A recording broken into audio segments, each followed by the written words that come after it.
Itinatanong sa Iglesia ni Cristo, bakit ninyo natitiyak na tunay na Diyos ang kinikilala ng Iglesia ni Cristo?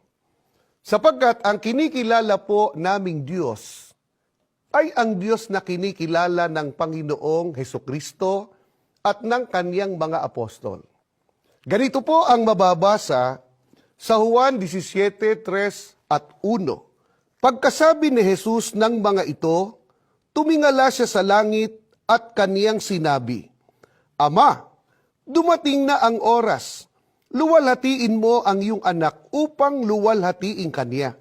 At ito ang buhay na walang hanggan, ang makilala kanila na iisang tunay na Diyos at si Hesukristo na iyong isinugo.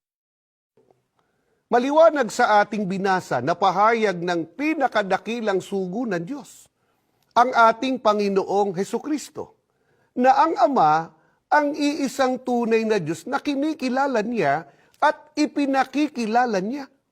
Sino rin ang Diyos na kinikilala ng mga apostol? Ganito naman ang mababasa sa 1 Korinto 8 at 6, ito ang pahayag.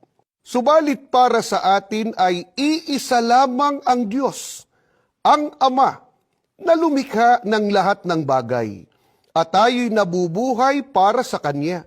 Iisa ang Panginoon, si Hesukristo, at sa pamamagitan niya'y nilikha ang lahat ng bagay, at sa pamamagitan din niya'y nabubuhay tayo. Maliwanag din sa ating binasang pahayag ng mga apostol, ang Ama ang kinikilala nilang iisang tunay na Diyos.